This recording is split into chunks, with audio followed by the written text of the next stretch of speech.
Shri P Abdul Hameed.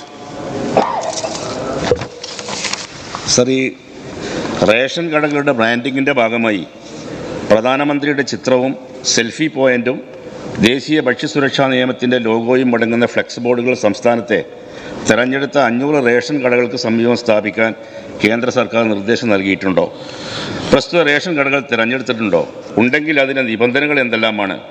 ഇതിനാവശ്യമായ തുക ഏത് ഫണ്ടിൽ നിന്ന് വിനിയോഗിക്കും? മിനിസ്റ്റർ. സർ, ഇത് താങ്കൾ പറഞ്ഞ വിഷയം ഗവൺമെൻറ് ശ്രദ്ധയിൽപ്പെട്ടിട്ടുണ്ട്.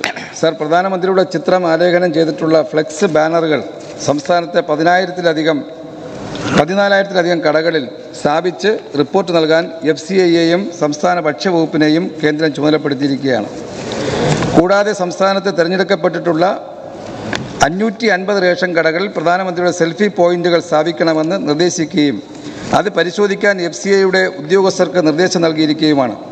കേന്ദ്ര സർക്കാരിൻ്റെ ലോഗോ പതിച്ച ക്യാരി ബാഗുകൾ ഭക്ഷ്യധാന്യ വിതരണം നടത്താനുള്ള പരിപാടിയായി മുന്നോട്ട് വച്ചിട്ടുണ്ട്. FCI NFSA നിയമപ്രകാരം അവകാശപ്പെട്ട ഭക്ഷ്യധാന്യ വിതരണ തെരഞ്ഞെടുപ്പ് വർഷത്തിൽ ഈ വിധത്തിൽ പ്രചരണത്തിന് ഉപയോഗിക്കുന്നത് സംസ്ഥാന സർക്കാർ ഒരു വിധത്തിലും അംഗീകരിക്കുന്നില്ല. സർ, +2 ഡിഗ്രി കഴിഞ്ഞവർക്ക് വേൾഡ്സ് ഫസ്റ്റ് AR/VR ക്ലാസ് റൂമിലൂടെ സ്മാർട്ട് ഫോൺ എഞ്ചിനീയർ ആവാം. കൂടുതൽ അറിയാൻ വിളിക്കൂ ബ്രിഡ്കോ ആൻഡ് ബ്രിഡ്കോ. സർ, ദീർഘകാലമായി റേഷൻ നിലനിൽക്കുന്ന സംസ്ഥാനമാണ് കേരളം. അതിൻ്റെ ഭാഗമായി റേഷൻ കടകളും നിലനിൽക്കുന്നുണ്ട്.